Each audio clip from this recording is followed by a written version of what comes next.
Bienvenue à Destination WDW. Aujourd'hui, très content, je reçois mon ami et cast member préféré, Michel Pellerin. On continue notre belle série Showtime. On va parler spectacle, parade avec Michel. Mais tout d'abord, deux invités spéciaux qui seront avec nous lors du prochain voyage de groupe qui s'en vient là, à la fin septembre. Guillaume Pinot, Martin Vachon, bonjour, comment ça va? Ça va Comment bien. ça va, toi, JP? Très, très bien, merci. Donc, piqûre des voyages de groupe, on fait une prise 2 cette année. Ouais. On a tellement aimé ça. Ben, Guillaume et moi, on aime plus chambrer ensemble que d'autres choses. Ouais. Puis Ça, sachant ça- qu'il n'y a aucune maison hantée cette année, puis que c'est vraiment Disney, là, je te dirais, là, c'est un go-to pour nous. Là. Excellent. Ben, Guillaume, justement, toi, je sais que tu es déjà allé parce que la première fois qu'on s'est jasé sur le podcast, c'était justement suite à un voyage à Disney que tu avais fait. Ouais. Est-ce que tu es retourné depuis? Non, c'est ça. Moi, quand je suis allé, il y avait des sections de fermées parce qu'ils n'avaient pas fait Avatar. Oh Puis mon là, Dieu, ok, fait que ça fait un tu sais, petit bout quand même. j'ai hâte de voir ça. Ouais, c'est ça. J'avais vraiment trippé quand même là, sur ce parc-là, mais ouais, c'est quoi le nom du parc? Celui qui est Disney's Avatar? Animal Kingdom, c'est là qui Ah, c'est ça, oui. ouais. Fait qu'on avait fait comme une espèce de visite des animaux, puis il y avait une nature qui s'appelait l'Everest ou je sais pas quoi. Il y avait un Ouais, manège en expédition tout cas. Everest, oui, au niveau de la Ouais. grosse montagne russe, là, ça va Ça, être j'avais aimé trippant. ça. Ouais. Je l'aimais bien gros, celle-là. Puis il y en avait un que. J'étais content qu'on ait fini avec celui-là l'année qu'on l'avait fait parce que mon ex avait perdu sa montre dans. OK. C'est comme une espèce d'affaire d'eau, là. On a fini tout trempé, puis on avait OK, fini. oui, oui. Cali Fait que, River Rapids. Fait que... ouais, OK, fait que ça exact. fait quand même un petit bout. Fait que toi, tu vas voir toute cette nouvelle section-là. Ouais. Tron, à Magic Kingdom, Gardien de la Galaxie. Donc, tu vas avoir plusieurs nouveautés. Ça, c'est vraiment trippant. Toi, Martin, ton expérience Disney, c'est quoi? Même affaire. Moi, ça fait, je pense, encore plus longtemps que Guillaume. Ça fait genre OK. 12 ans que je peux OK. aller à Disney. OK. Et j'ai tellement hâte. Puis, tu sais, hier, m'en parle, mais je veux pas le savoir. Ah ouais. Moi, je veux découvrir à chaque fois les nouveaux manèges et tout ça. Parce que moi, je me rappellerai toujours de la première fois que j'étais allé, justement, j'avais fait une surprise à ma blonde. J'avais payé le voyage à Disney, on s'en va là. Puis à l'époque, il y avait le Magical Bus. Oui, Ça, Magical Express, oui. Et là, moi, je sais pas trop dans quoi je m'embarque. Je m'en vais là. Et là, les vidéos partent, puis je fais « Ah ouais, Disney, j'avoue. » Puis là, au début, mon premier réflexe, c'est comme « C'est plus pour les enfants? Ah, qu'est-ce que je fais? Pourquoi on est venu ici? » J'aurais aimé ça faire un montage vidéo avec John Cott, Martin qui part « Non, je veux pas partir! » Tellement aimé ça. Chaque journée là-bas, c'était comme un rêve. Tout le monde sourit, tout le monde te fait des babayes, les manèges. Hey, j'ai jamais aimé ça, attendre pour des manèges à Ah ouais, mais Disney, là. attendre Ouais, pour des ouais, manèges. l'animation est bonne. Tout est incroyable. Fait que, genre, tous ceux là, qui ont dit, qui écoutent le podcast, qui se disent, je vais-tu aimer ça, Disney? C'est-tu plus pour mes enfants? Ou c'est non, non. Hey, moi, j'ai hâte, parce que là, on y va, pas d'enfants. Je suis content. Faut pas que je parle fort parce que mes enfants ne savent pas que je vais. Et Oui, parce qu'ils ont l'âge de vouloir y aller, là. Puis papa s'en va tester, voir s'ils vont aimer ça, là. j'ai hâte justement j'y vais en gang, entre adultes, je vais me faire mon fun, là, je vais faire mes manèges, puis après ça, là, je peux y aller avec mes enfants, puis les laisser avoir du fun, puis moi, juste regarder. Non, tout à fait. Donc, c'est ça. Donc, juste rappeler aux gens, parce que justement, on a ouvert des places récemment. Il reste quelques petites places, justement, pour ce voyage de groupe-là, qui est du 27 au 30 septembre. On va avoir bien du fun avec plein d'activités VIP, avec un souper d'accueil, avec... on s'en va jouer au quai aussi en même temps. Je sais pas, Martin, en tant que sportiche, comment ça va se passer, toi, les quilles? Moi, j'ai déjà réussi une partie parfaite aux petites quilles. Oh, la pression, là. C'est Ouais, bon, mais ça. si c'est trop grosse, j'ai aucune chance. Je sais pas. Oh, OK, c'est Moi, bon. j'ai déjà réussi Guillaume, une partie toi... parfaite à la Wii. Oh, à la oui, Ouais, OK, ouais. OK, fait qu'on n'a pas de grandes attentes, ça veut dire, à ce moment-là. Non, zéro grandes attentes. Puis juste le dire parce que, tu sais, même moi, à la base, au début, qui était à l'autre voyage d'avant, tu sais, quand on m'avait dit un voyage de groupe, j'étais comme, ah, tu sais, mais on a quand même pas le sentiment de groupe. Tu sais, c'est le fun parce que, justement, quand tu pognes la ligne d'attente, ben là, t'es avec ton monde. Mais Ah après ouais. ça, je veux dire, t'es pas je m'en dire comme t'es pas pris ou je sais pas quoi, mais tu sais, des fois le monde fait ah, un voyage de groupe si je m'entends pas, tu sais. Comme nous, souvent je paierais avec Martin ou avec Pierre Ah ou ouais. avec, tu sais, entre nous autres, on se fait un petit mixte, mais il n'y a pas y a pas un sentiment de comme on suit une classe, puis tu sais, Ah non. pour vrai, je tiens à le dire parce que je veux que les gens le sachent s'ils veulent s'inscrire parce que c'est vraiment Ouais. le fun. Puis, Ouais, ouais. On est ensemble, puis c'était le fun de faire des manèges avec des gens du groupe également. Il y a même des gens du voyage qu'on a fait à Universal qui sont venus voir mon show, sont restés après. Ils ont dit que c'était moins épeurant mon show que les maisons hantées. OK, quand même. j'espère. Espérons, effectivement. Et puis sinon, on va avoir un déjeuner spécial à Magic Kingdom dans un endroit secret. On va avoir un super souper aussi à Disney's Hollywood Studios pour aller voir Fantasmic. Ça va être vraiment quelque chose. Puis on va finir ça avec un party dessert à Epcot. Donc ça va être aussi magique. Donc, ben hâte de vous revoir, les gars, de faire les attractions avec vous autres. Je pense que ça va être, encore une fois, on a eu bien du fun l'année passée à Universal. Puis cette année, c'est Disney. Donc, je pense que ça va être vraiment quelque chose. Puis, à notre retour, on s'en jasera de votre expérience. Ben Voir oui. qu'est-ce que vous avez pensé, justement, de ce voyage-là, prise 2. Et je fais un spoiler de ma face que je vais avoir au podcast. Je vais être comme ça, genre. Excellent. Sinon, Guillaume, toi, tu continues ta tournée pour Détour, c'est ça? Non, j'ai fini des tours, j'ai parti un nouveau show qui s'appelle Vulnérable. Ah oui, c'est vrai, c'est là. Vulnérable maintenant, c'est vrai. Ouais, on est en pause d'été, mais dès cet automne, ça repart en grand, puis on a bien hâte. Excellent. Puis Martin, toi, les Sportiches, qui est un podcast de sport et de cartes, que j'aime beaucoup écouter. On continue les sportifs, puis on continue le rodage. Ma première est à l'automne pour Vachon à Caramel. Oui. Mon deuxième mois de main show aussi. Fait que j'ai bien hâte. Fait que, tu sais, moi, ma première n'est pas faite. Fait que s'il se passe une anecdote à Disney, ça se peut que je la raconte. On le sait pas. Excellent. C'est bon. Hey, merci beaucoup d'avoir participé au podcast aujourd'hui. Puis on s'en va retrouver notre programmation habituelle immédiatement. On se voit dans l'avion. Yes. Ciao! Salut. Pour planifier un voyage magique au Walt Disney World Resort, vous écoutez Destination WDW.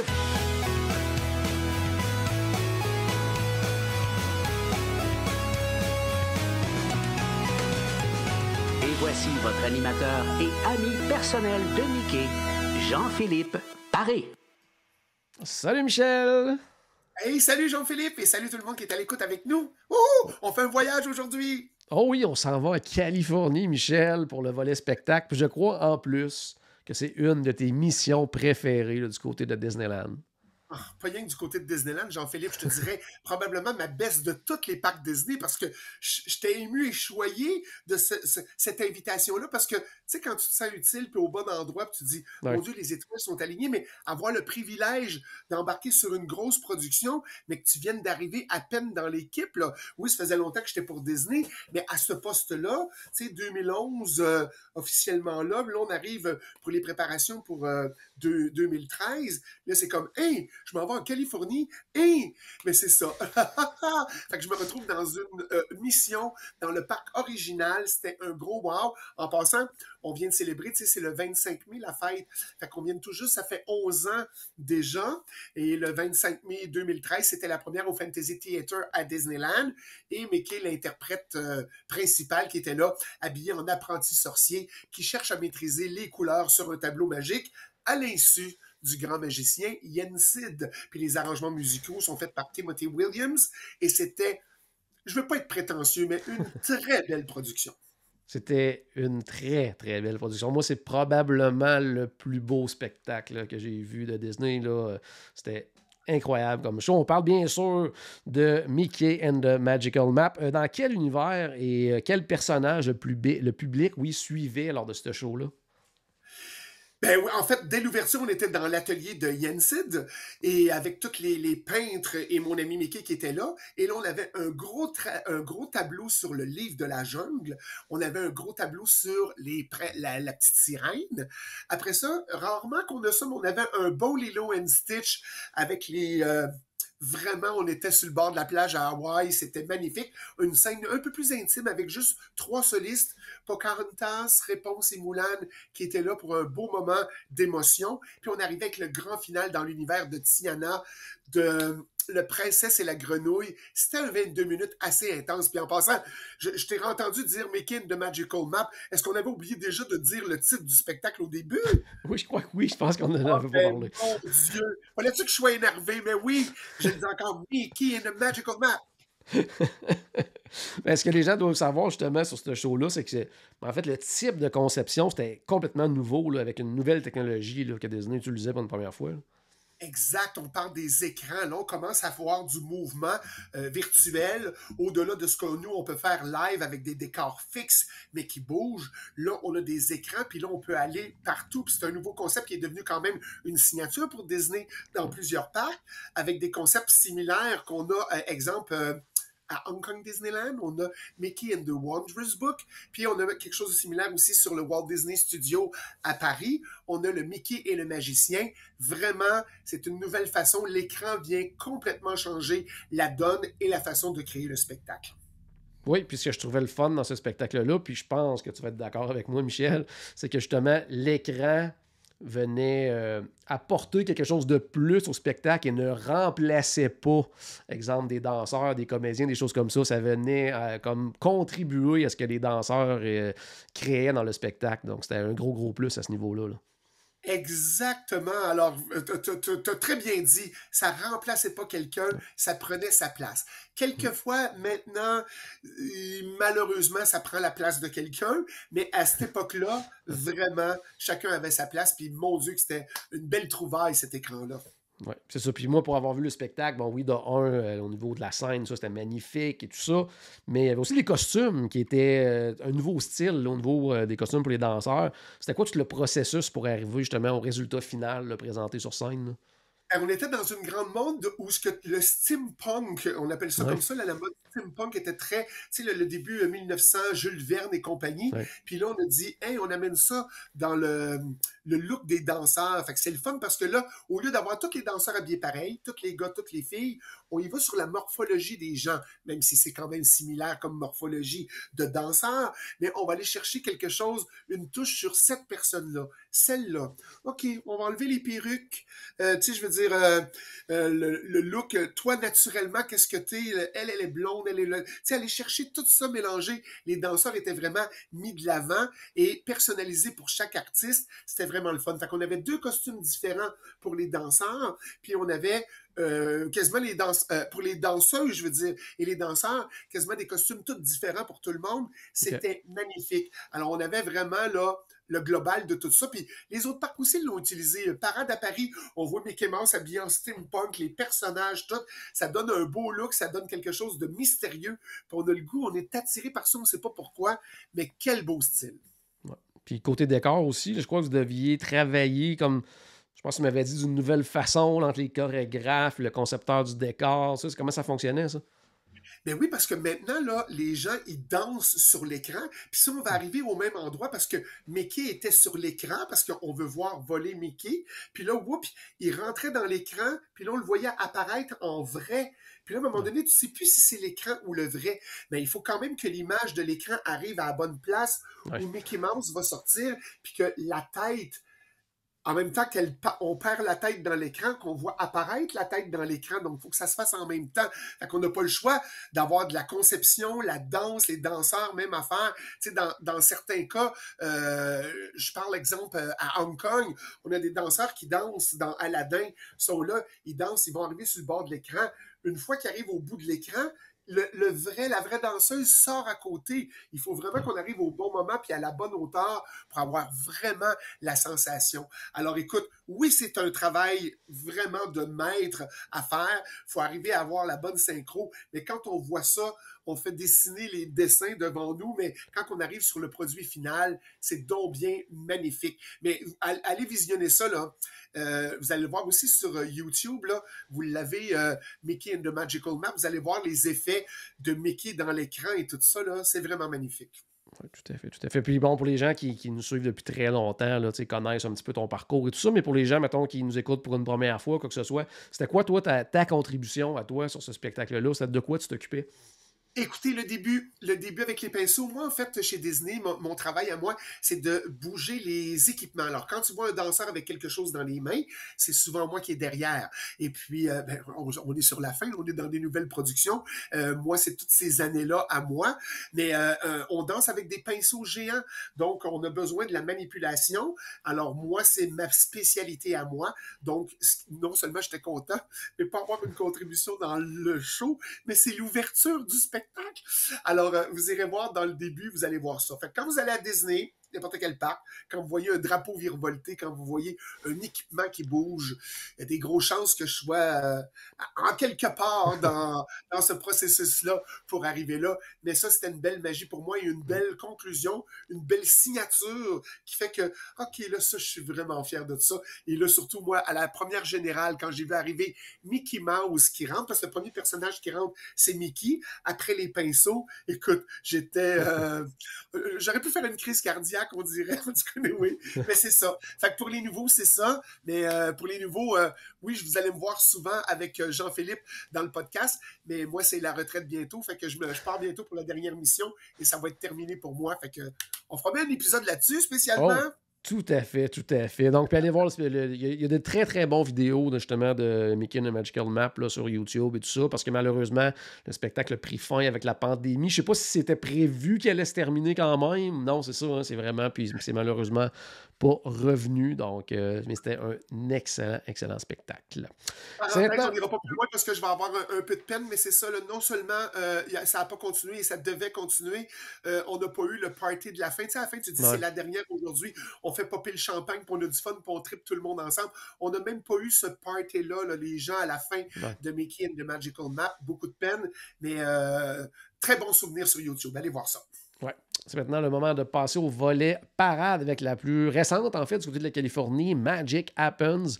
Juste avant la pandémie, je me rappelle justement de ta mission à Disneyland pour préparer, cette nouvelle parade-là qui devait sortir au printemps 2020, mais que Disney avait devancé un petit peu la sortie avant la fermeture de tous les parcs, hein, si je me souviens bien. Eh oui, on sentait ça venir. Puis là, ça avait commencé là, du côté de la Chine, Japon. Puis là, on va probablement fermer. Puis c'est comme, là, ça se peut qu'on ait fait cette parade-là. Puis c'est comme, non, on va la présenter. Puis heureusement qu'on l'a fait. Heureusement, ça a été un bon divertissement dans le temps de la COVID pour regarder sur YouTube. Une nouvelle parade Disney malgré tout. Mais c'est ça.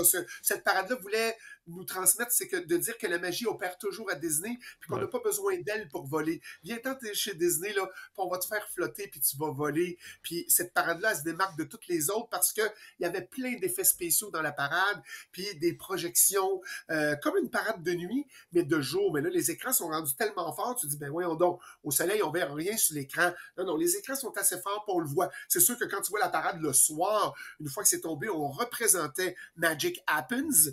Il ne faut pas se tromper puis de dire le titre de la parade cette fois-ci. The Magic Happens était vraiment bien éclairé, mais en plein jour, c'était aussi magnifique. Oui, puis je me souviens, c'est vrai, tu me fais penser justement à cause de la pandémie, il y en avait tourné une très, très belle version qu'il avait mis là, sur les différentes plateformes de Disney là, pour que tous les gens puissent la voir. Ouais. Puis c'était quoi les... Incroyable. Oui, vraiment. Puis c'était quoi les tableaux, là, mettons, marquants de cette parade-là? Ouais, mais attends. Ben, quels sont encore? Là? Moi, je parle Oui, je vais te parler des tableaux, mais avant, je veux juste comme revenir en arrière. Tu n'as rien oublié, c'est moi qui viens de flasher. Sur la quantité importante de manipulation d'accessoires qu'il y avait là-dedans. J'ai déployé là, les tissus, les drapeaux, les props de n'importe quoi. Je tripais, là, c'était comme, mais il y en a donc bien. Écoute, là, j'étais un petit enfant. Ma seule déception, je vais vous le dire, maintenant qu'on est proche de la fin, en avant de chaque char, à la fin, il y a 2 gars qui tournent un drapeau. Et 2 autres. Moi, on ne m'avait pas dit qu'ils étaient pour être séparés. Tous ces gars-là ont répété en même temps. Et moi, je voyais tourner les 8 drapeaux en même temps. J'étais là, wow, quel beau tableau. Ils sont bons, les gars, ils me le donnent. Tu sais, là, c'était comme wow. Mais là, à la fin, ils m'ont avisé, j'aurais dû savoir ça avant, que ça allait être séparé par des groupes de 2, 4 groupes de 2 devant chaque char. Écoute, j'ai pleuré comme un bébé, je fais non! Mais le résultat était quand même bon. C'est vrai que c'était le fun de voir les 2 là. Mais quand tu en vois 8 en même temps tourner un drapeau, ça n'a pas la même efficacité que 2. Mais bon, pour le plaisir de Walt et de mon patron Mickey Mouse, j'ai accepté. De toute façon, j'avais rien à dire. Mais tu sais, mais pour répondre à ta vraie question, en fait, on avait la séquence de Moana, parce qu'on était dans les nouveaux films, puis on n'était pas habitué de voir dans la parade, c'est comme, OK, un tableau de Moana, on n'a jamais vu ça. Ouais. C'était comme beau. Tu sais, la vague qui revenait par-dessus, on avait les gens qui étaient là, on avait vraiment l'impression qu'on était dans l'environnement de Moana, sur le bord de la plage, avec toutes les filles avec les fleurs qui bougeaient, avec les drapeaux puis les jupes. C'était magnifique. Et puis, en plus, on avait la séquence de Coco. Ça, c'était comme la première fois qu'on voyait Coco en parade, mais qu'on allait voir Miguel live. Pas une petite marionnette en avant, Ouais. là.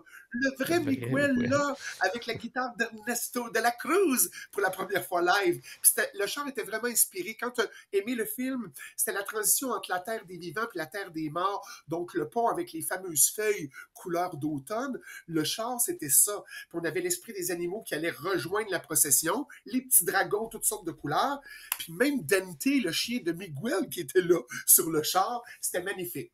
Bon, Frozen, ça faisait une couple de fois qu'on le voyait dans les parades, mais on l'a présenté d'une autre façon, avec des danseurs. C'était quand même bien. Et là, on arrivait au tableau final avec toutes les fées, le tourbillon qui tourne autour du château. C'était vraiment magnifique, mais quelle belle parade. Là. Moi, j'étais vraiment renversé là, de cette mission-là, de voir qu'il y avait autant d'équipements et de drapeaux qui bougeaient là-dedans.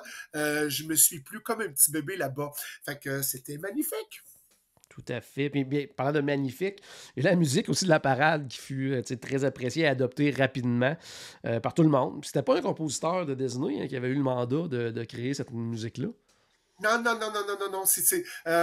C'était une nouveauté dans le fonctionnement parce que là, le résultat, ça a donné quand même une trame sonore très énergique. On était contents, mais c'était un nouveau style de thème parce qu'on a demandé au chanteur Todrick Hall, qui était pas vraiment méga, mais il était méga quand même. Mais lui, il faisait des capsules chantées. Il chantait des tunes de Disney. Tu sais, tu vois ça des fois sur YouTube, là. Il y a 6 cubes. C'est la même personne qui chante, puis lui, il fait les bases. Lui, il fait Lui, il faisait des petites vidéos comme ça avec des thèmes de Disney, puis il interprétait de sa façon. Et là, il y a des équipes Disney qui ont vu sur YouTube, ils ont fait « Hey, wow, c'est donc bien fun, ça, qu'est-ce qu'il fait? Coudon, ça pourrait être intéressant, ça, pour la parade. » Et là, on a communiqué avec Todrick Hall, on l'a amené, puis on a fait « Wow! » Et là, il nous a fait un thème accrocheur, écoute, là, « To remember, ta-da-ta-ta-ta-ta. » On avait vraiment, là, c'est...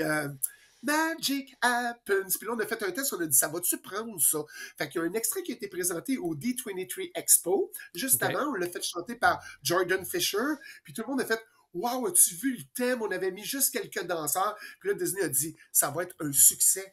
C'est le thème de la parade. Puis là, c'est une nouvelle génération pour amener une nouvelle musique, trame sonore, mais aussi un nouveau style de danse urbaine. Et moi, je suis d'accord avec ça. Passez au suivant. À un moment donné, papy, déplace-toi puis donne la place aux jeunes pour que ça se renouvelle. Je fais partie des papys, je comprends très bien ça. Mais c'est comme, wow, nouvelle jeunesse. Puis nous, ça nous réanime, nous aussi. On dirait que Disney aussi savait que en réénergisant ça, les vieux, nous, ça nous énergise aussi. Puis c'est comme, wow, quelle bonne idée. Ça nous aide à sortir de out of the box.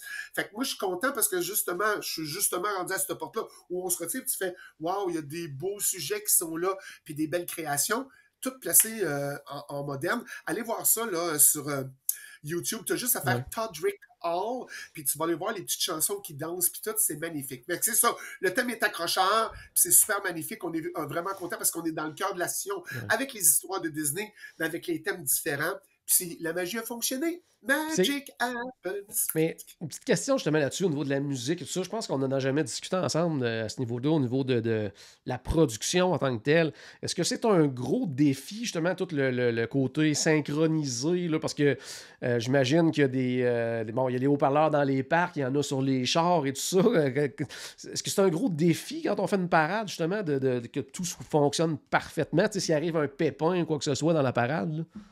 Mais une fois que c'est installé, puis qu'on sait la séquence, exemple, si on dit cette année, cette parade-là, les séquences sont 2 minutes 13, exemple. Toutes les séquences sont 2 minutes 13. Fait qu'on est timé, puis on recommence toujours à 2 minutes 13 et tout le monde recommence. Fait que quand on arrive sur Main Street, le char arrive, on a le bip qui est là, puis là, le 2 minutes 13 va commencer. Fait que c'est à la vitesse où on va pour arriver à calculer le char, il faut qu'il y ait 2 minutes 13 pour se rendre au cue du prochain.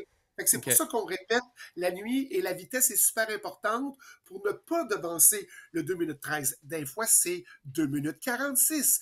Mais Ouais. là, une fois que le compositeur a réglé toutes les séquences musicales à 2 minutes 46, je recommence, mais là, je tombe à la petite sirène.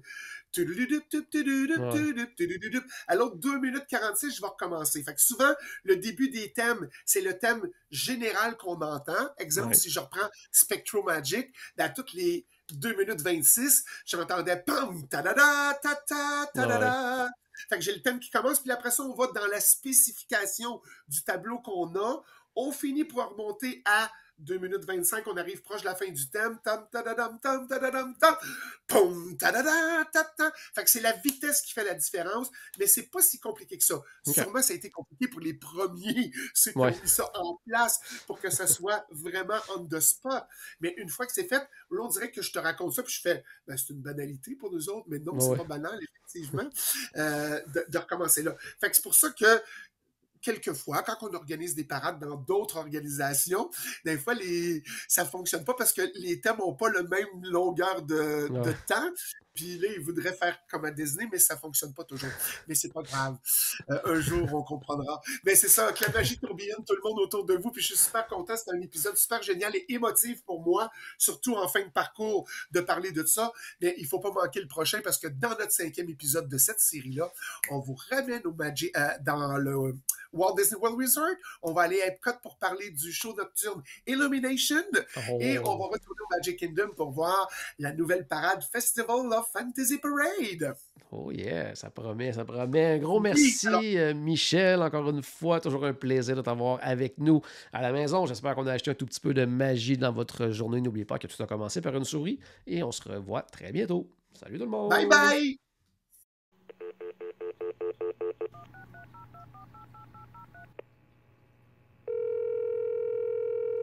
Bonjour, c'était Destination WDW.